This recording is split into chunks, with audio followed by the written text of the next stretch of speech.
Imagine living in a village where there are no doctors, no understanding of the nature of illness, and no hope. And suddenly, your hands start to burn as if they were engulfed in flames. You rush about, scream, but no one can help. People think you are cursed, but you yourself do not know where the truth is, where God's punishment is, and where is just the bread you ate yesterday. This is how one of the most terrible plagues of the Middle Ages, St. Anthony's fire, began. But this is only one of the many trials that people of that time faced. Diseases came, crippled and carried away, leaving behind a trail of fear, rumors, and helplessness. This story has 5 chapters, 5 faces of fear that walked side by side with life in the age of darkness. Also, please subscribe to my channel and put a like on this video. Write in the comments your thoughts on this topic. I am very happy to explore the traces of the past together with you.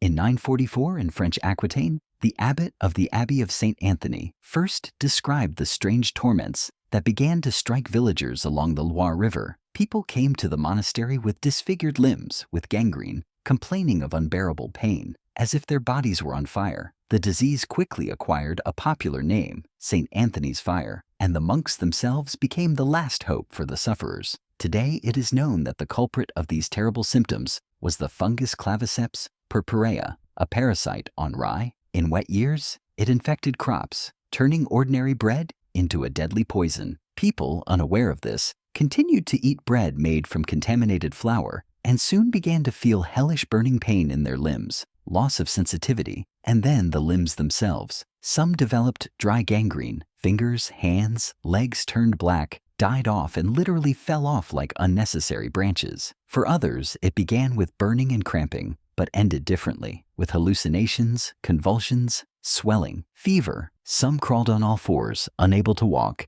and imagined that their bodies were being tormented by demons. Not surprisingly, the suffering was attributed to a curse or demonic obsession. The poorest classes suffered especially hard. Peasants, dependent on the local mill and harvest. The rich could afford wheat bread, which was not infected with fungus. The poor ate rye, often for future use, half-starved, dried it, pounded it, not thinking about the gray violet growths on the grains. In some cases, the disease swept through entire villages. In 994, in the city of Limoges, more than 40,000 people died from the St. Anthony's fire epidemic. In memory of this, the monks of the Order of St. Anthony wore a cross with a picture of fire, a symbol of compassion and remembrance of pain. There are many chronicles describing caravans of the crippled heading to monasteries. They were treated with compresses of wine and herbs. Bandages were applied. Attempts were made to wash them with holy oils. However, if gangrene set in, the monks were forced to amputate the affected limbs. Without anesthesia, without understanding sterility. Some survived, but most died from pain shock or blood poisoning. Over the years,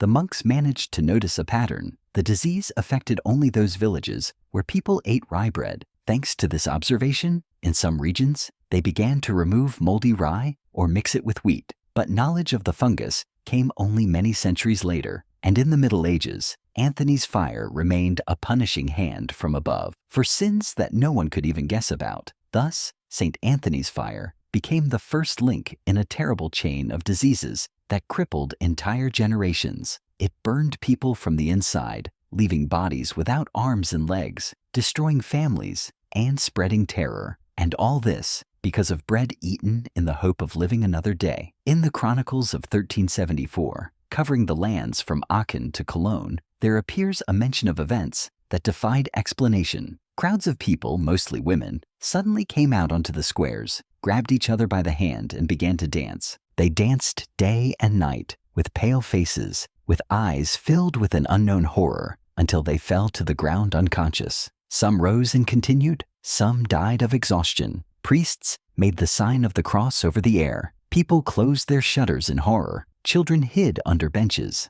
An epidemic began, which was later called the Dancing Plague, or choriomania. The most famous case was the outbreak of 1518 in Strasbourg, in what was then Alsace. It all started with a woman whose name has come down to us in Latin chronicles as Frau Trophaea. She went out into the street and began to dance. Silently, without music, with an empty gaze, she moved as if to a rhythm heard only by herself. No one paid attention to it in the first hours. Perhaps the woman was praying, or mentally ill. But then others joined her. Within a week, several dozen people were dancing. Within a month, more than 400. They danced until they were bruised, until they were exhausted, sometimes until they died. Their hearts couldn't take it. Their bodies fell in convulsions. But this wasn't a carnival or a ritual. This was agony. People couldn't stop. The city government, in an attempt to help, hired musicians to channel the dancing into a healing channel. However, this only made the situation worse. Under the drums and violins, the madness grew. Contemporaries spoke of a demonic obsession. Some blamed the poisoned air, others, retribution for sins. Chroniclers wrote that the dancers were possessed,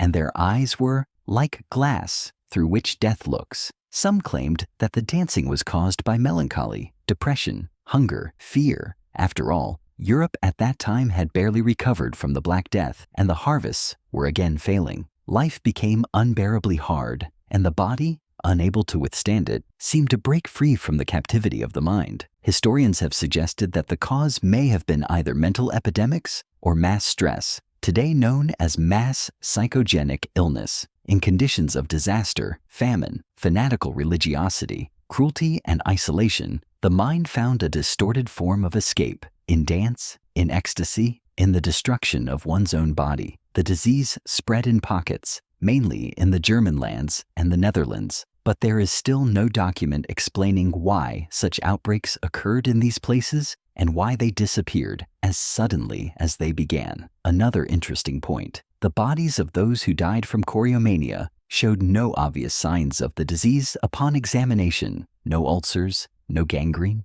no blood from the mouth. The heart simply could not take it. The dying person seemed to burn out. In some cases, the participants in the epidemic of the dance of death later came to their senses and could not remember what happened to them. In Strasbourg, dancing stopped only when the authorities banned music, closed the squares, and took the dancers on a pilgrimage to St. Vitus, the patron saint of mental suffering. There, in the monastery cells, people were dipped in cold water, tied up, and prayers were read over them. This helped some. Thus, choriomania became one of the most mysterious and disturbing phenomena of the Middle Ages. Unlike the plague or leprosy, leaving no traces in the body, it destroyed the mind, forcing one to dance to death. And to this day, no one knows whether it was a disease, a punishment, or the cry of a desperate soul. Of all the diseases of the Middle Ages, leprosy was the slowest and most painful. Unlike the plague, which took lives in a matter of days, leprosy lasted for years, destroying the human body piece by piece. But what was even more terrible was how society treated these patients. They were considered dead while alive, cast out of the human circle, people without a name and a future. It was believed that leprosy was a punishment for a grave sin, most often for fornication, pride, or violation of church prohibitions. In the eyes of a medieval person, this disease was not just physical suffering, but an external expression of the inner rottenness of the soul. The patient did not evoke compassion. He evoked horror and disgust. He was not treated. He was buried alive. Chronicles from the 12th and 13th centuries describe the so-called living burial. A person who showed the first signs of illness, spots on the skin, numbness of the fingers, ulcers, or hair loss, was called to church. There, in the presence of a priest and parishioners, a funeral service was read over him, as over a dead person. He was given a shroud, a wooden rattle to announce their approach, and carried out beyond the city. From that moment on, he had no name,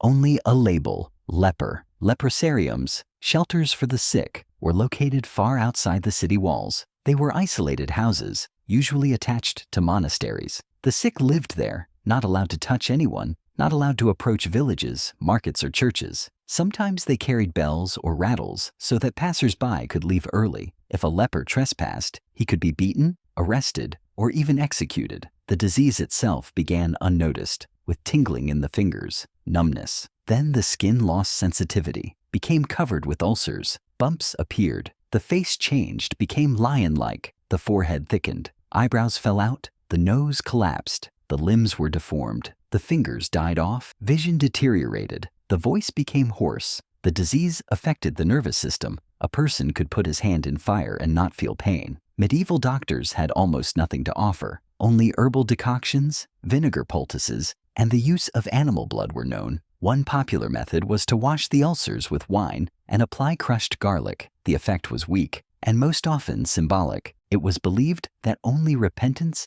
and divine mercy could heal. Despite the terrible situation, special communities were formed inside the leper colonies. They had their own rules, church services, even a form of rituals. Some patients wrote diaries and left testimonies. One such case is the chronicle of a certain Jean de Boule, a leper monk who described life in the house of St. Lazarus. He wrote that in the leper colony, one could hear not only groans, but also singing. They prayed, embroidered, and even held holidays. People forgotten by society tried to maintain their dignity, although they knew that there was no way out. Miracles sometimes happened. In one famous case, a girl named Blanche de Roche, a leper, was brought to venerate the relics of Saint Radegunda. Within a few weeks, her sores had disappeared. The story became widely known and was considered a divine cure. However, most died alone, unhealed and unnamed, their bodies burned or buried outside the Christian cemetery. Leprosy became not only a medical, but also a social nightmare. It was a disease of exile,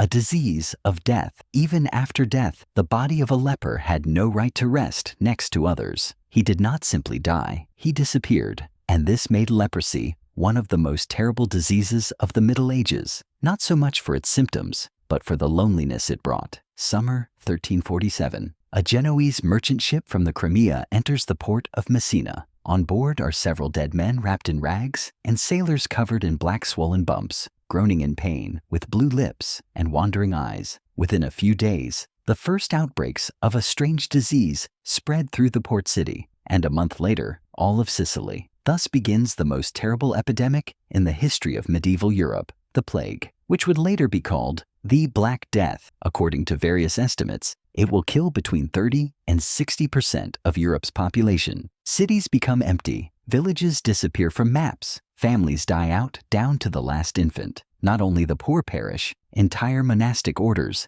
knightly dynasties, and merchant families disappear. Death does not choose. The disease manifested itself suddenly. At first, a slight fever, weakness, headache, then black spots on the skin, swollen lymph nodes, buboes, under the arms, on the neck or in the groin. The temperature rose to 40 degrees. The person began to delirium. A foul odor came from the mouth. The skin turned black. In 2 or 3 days, the patient died. Sometimes, after a few hours. The most terrible cases were the pulmonary form. A person coughed up blood, suffocated, died within 24 hours. The spit of the infected spread the infection through the air. The disease was believed to be transmitted through the air infected with the stars. Astrologers sought the answer in the arrangement of the planets. Priests blamed the sins of mankind. People burned incense, carried bags of wormwood and rosemary, and fumigated their homes. The rich locked themselves in their mansions, surrounded by moats and walls,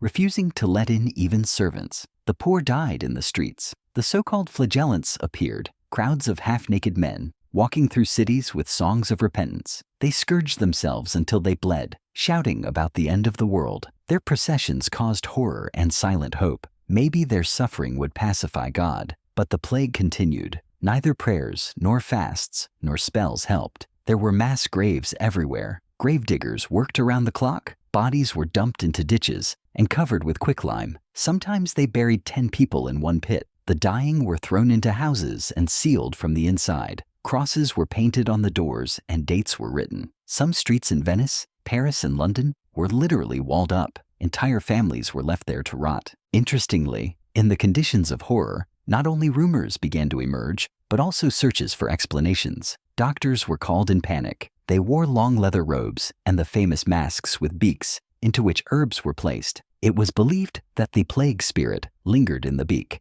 and this saved. These doctors were almost helpless, but they at least instilled a semblance of control. The plague was often attributed to the Jews, who were accused of poisoning wells. Pogroms began. In Strasbourg in 1349, more than 2,000 Jews were burned. The church condemned these actions, but often after the fact. Panic ruled the masses. Death became so commonplace that chroniclers described how in London monks, unable to bury people, prayed only over every 100th body. Children were left without parents, entire cities without priests. Some monasteries disappeared forever. Doctors suffered especially. One of them, Gianni di Padua, wrote, I no longer feel the difference between the living and the dead. I enter houses as if they were graves. I speak, but no one hears. I heal, but no one lives. He died in 1350 like most of his patients. The plague swept across Europe for 4 years. In 1351, it retreated, leaving millions dead. But it returned many more times, in waves again and again, until the 18th century. But it was the epidemic of 1347 to 1351 that went down in memory as the Black Death,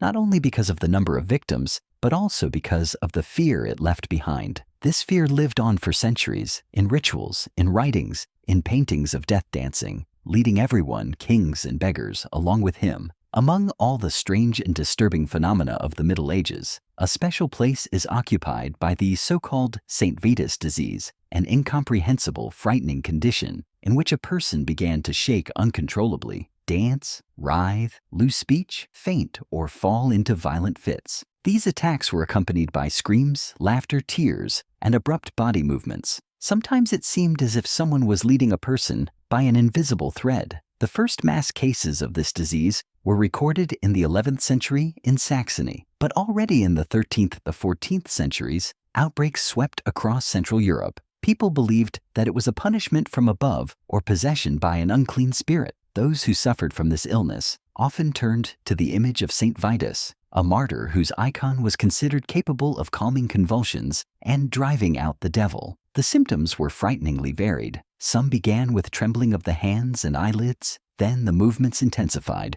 turning into rhythmic convulsions. The patient would rush about, be hysterical, and could scream or laugh until exhaustion. This often lasted for hours, and in severe cases, for days. A description of one such episode was preserved in the monastery records of the city of Koblenz. One woman danced until her legs swelled, her nose bled, and her tongue went numb. She fell thrashed in her stomach as if in a lake, and then remained silent, as if dead. The causes remained a mystery. Doctors blamed an excess of black bile, the name given to depression, or mental instability at the time. Some monks wrote of demonic possession. Preachers used such cases as graphic evidence that God punished debauchery, greed, and pride. Children afflicted with such attacks were sometimes taken to monasteries, where they were starved and subjected to purifying procedures, from being recited psalms to being rolled in wet animal skins, to draw out the heat and spirit of evil. There was also a belief that the disease could be contagious, both spiritually and physically, and indeed in some cases,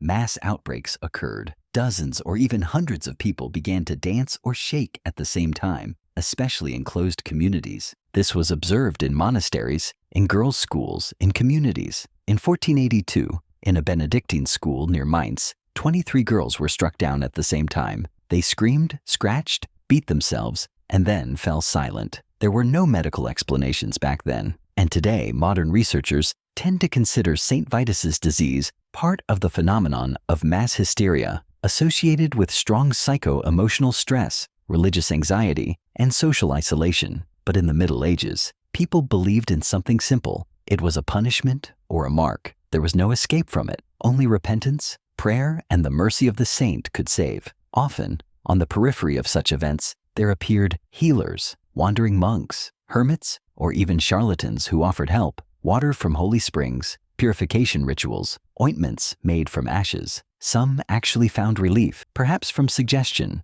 or perhaps from the cessation of attention. After all, many attacks passed after the patient was expelled from the community or sent on a pilgrimage. Thus, St. Vitus's disease remained in memory as a mysterious, incomprehensible, frightening shadow, without blood, without plague, without ulcers, but with the same fear. After all, it took away the most important thing from a person: reason and control over the body. And this was its special medieval cruelty.